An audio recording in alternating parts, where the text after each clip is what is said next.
Hello YouTube, Reseller Mom here. Welcome to today's video. Today I'm going to do a very basic step-by-step tutorial on how I package up baby blankets and towels that you see in the stores that are on hangers. But most of these suggestions and tips are going to apply to many different other clothing type items. So let's get started. One of the first things that I always do before working on a shipment is wipe the table down. You would be surprised at how much dust and dirt and whatnot comes in when you are sourcing in just daily life. So whether you're in a workshop or home or wherever you're working from, make sure things are always clean. For this video, I am out on my workbench that does need some new painting, but other than that, I can wipe it down and use this as a workspace when I am limited inside. My daughter's on a live session right now, so we're going to do this video out in the garage. But first things first, I'm going to wipe down the area. I like to use microfiber rags. They're very distinct, they're colorful, they're fun in the office. You can get a pack of 12 for very little money. And one of my favorite cleaners is the Lemon Verbena Myers cleaner. But you can use any cleaner or any towel or rag, whatever you have around. Do not buy anything super special. The point is to get the surface clean so that you are not transferring anything onto your clean product. Really quick one to talk about a couple other best practices that I practice in business, and one being I wash my hands. I wash my hands a ton. If I'm going to handle any sort of product, I want to make sure I have clean hands. So that means after playing with any of the chemicals, cleaning the table, eating, drinking, using the restroom, having a snack, anything that could be transferred over onto my clothes, I'm going to wash my hands. The other thing that I practice is I keep my hair pretty tied back, so I'm not going to have hair coming around.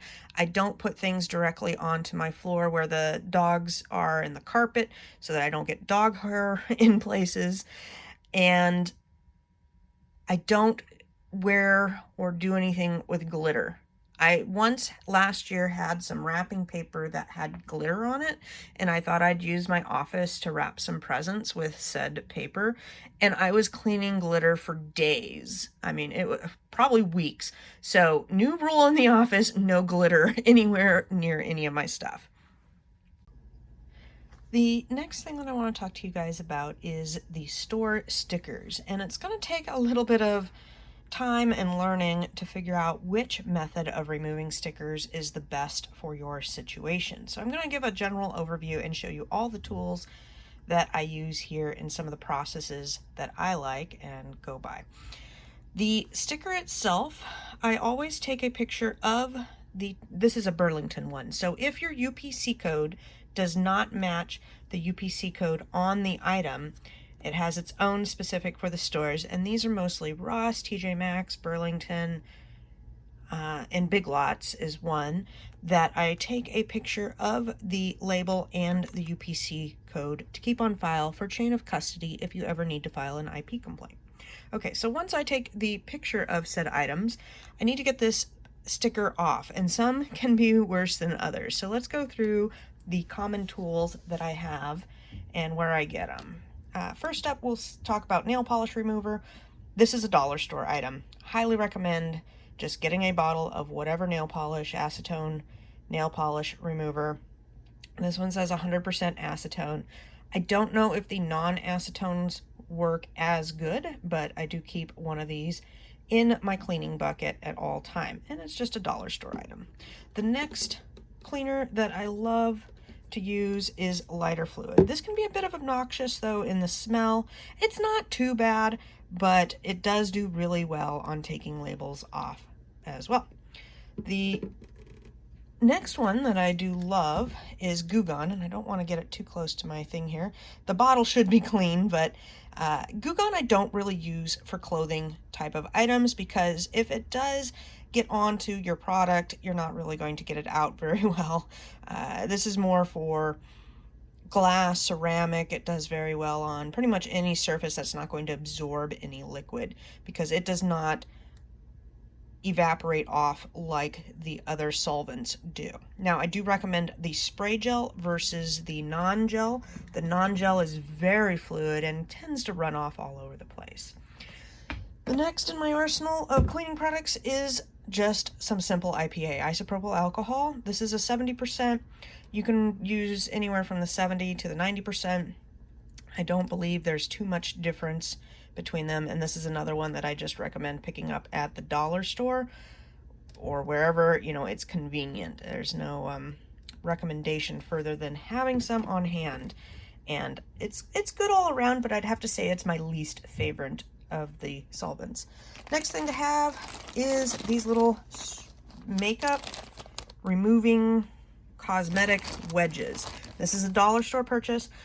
When I say dollar store, you can go to Target, you can go to your Walmart, you can get them at other stores, but you're typically going to pay $1 or more for those items at the other stores when you can just get them at the dollar store. But whatever's convenient for you, you know, don't waste gas to go get something if it's convenient to pick it up at the grocery store when you're doing your regular shopping. So these little wedges are great with the lighter fluid, one of my favorite combinations to use. There. Next, Scotty peeler. This is great if you don't have any nails and you want a tool to help peel the edge of the labelers out. I recommend having one. I did for many years not have one, and they're only like $10 for two. So I do recommend getting you some Scotty peelers for peeling off labels in general, whatever you need to peel off. And in a pinch, they can open a box too, because they're pretty sharp. You can open up your box with them. You probably shouldn't use it for that, as it's going to dull your Scotty peeler, but they're a great little utility tool. Most of the tools that I am showing you are down in my Amazon store, my affiliate store down in the description below, including Scotty peelers and the heat gun that I'm about to show you here. This is a Hominic, I don't know, no brand, you know, an off-brand name, Amazon find. It's got a sticker on it too. I just went and found whatever one had kind of the best reviews for the best price. I believe this was $13.99 when I purchased it, and I was a little, I wasn't sure if I wanted the more gun-shaped one, more like a hairdryer type of shape, or this little pointy one that's kind of just like a wand. And I really enjoy this style, the way it fits and the way it works, and I do like that it hones in your heat right here. It does work significantly better than my hairdryer, but I operated for years off of a cheap $12 hairdryer that does work, but this definitely concentrates that heat and makes you go faster. So before, when I needed to shrink wrap something or remove stickers with a hairdryer, I was spending probably 3 times the amount of time. And even if that's 10 seconds, if you're going from 10 seconds to 30 seconds, that adds up if you're doing 100 labels. So highly recommend this, and that's what we're going to be using for this sticker. This is my preferred method with Burlington stickers on fabric items, because then I'm not getting any of those chemicals on the product itself. And it just comes off really easy. So I will show you that now.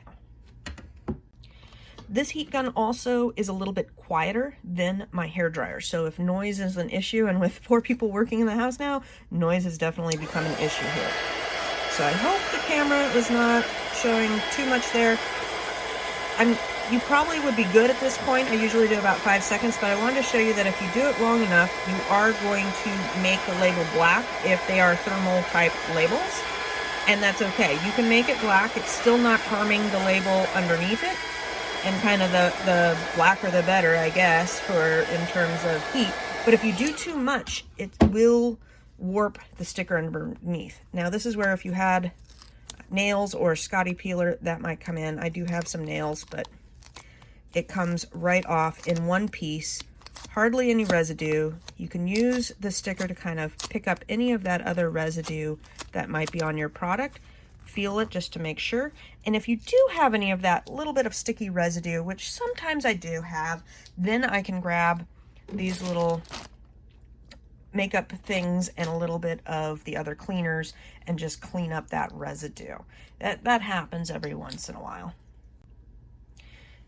Now, at many stages of packaging up clothes, I do inspections. Of course, when I am taking it at the store and putting it into the cart, I'm going to give it a once over to look for any defects.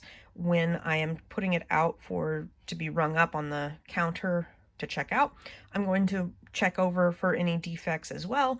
And then when I'm packaging up, typically before I take off the label, I will check it over for defects again. If I find any defects or problems, that is, the best time to deal with it. You don't want it to go to your customer with defects.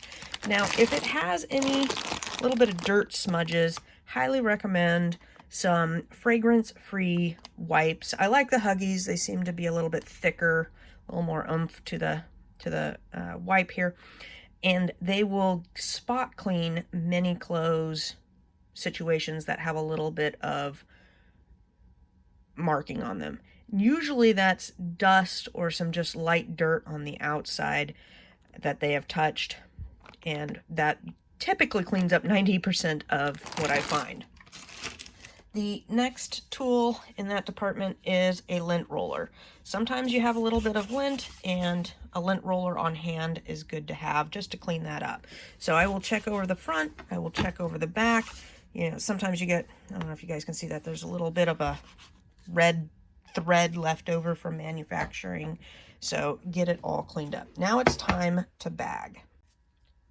These are the types of bags I prefer. They are a poly bag. If you are searching on Amazon, search for poly bag, sealable with warning. It has, the warnings here to don't put this over your head or let your kids play with it. It has applicable warning that Amazon does require. But if you do not get ones with warning, you can buy just the warning labels. And these guys have similar wording. If you don't have either of these, you can print out a label using the verbiage. Amazon provides it. If you just type into Google, Amazon FBA, polybag, or warning stickers, it will give you the preferred wordage of this warning, and you can then print that out on a label in a pinch. I've had to do a lot of these things in a pinch when I'm traveling or I don't have access to all of my supplies, and I just need to get something that's going to work. But in general, I suggest getting bags that will work. Your bags need to be 1.5 mils thick. It should say that wherever you are purchasing the bag, how many mils thickness the bag is. This is important because I had searched the Walmart bread bags, and they are not 1.5 mils thick, so they are not in compliance with Amazon's terms of service. So, as I usually say, there are things that Amazon requires, and then there's kind of best practices that I like to kind of go by, like cleaning the table down before packaging up my stuff. It's just a good business practice to do. But complying with bag regulations is something that you probably ought to be doing. Now, will Amazon inspect the bag mil thickness when they're delivering your stuff? Probably not, but it's always good to follow the rules. This product has a hanger, and when I'm doing these products that have hangers that are tied into the packaging, you can't really remove the hanger without messing up the display to the customer. The main concern Amazon has with hangers is that it's going to poke through the bag. So that's what you kind of need to solve for. And this is how I've been packing blankets for 5 years.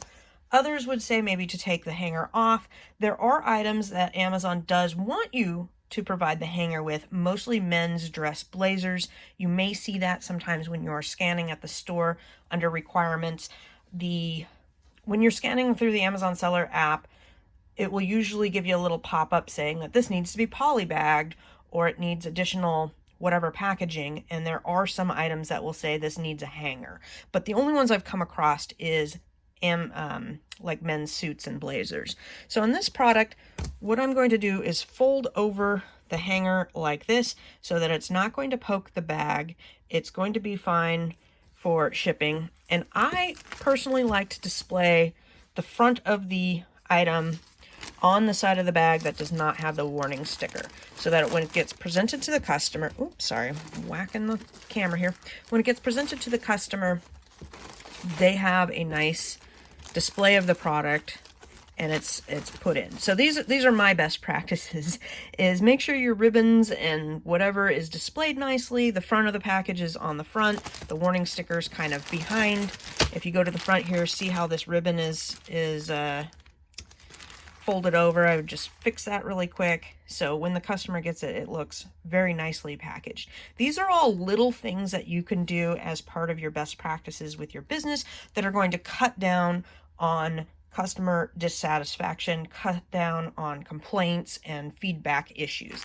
If you sent this in a bag that was not thick enough and it got damaged because it's not a thick enough bag, that could be a problem. If the hanger's poking out, or it looks like, you know, if it looks like your 2-year-old packed it up, if somebody's already irritated by whatever reason, it's probably not your fault, but they're irritated, and then they get something that's looks like it wasn't handled with care, they may be even more irritated with everything, and you don't want irritated customers.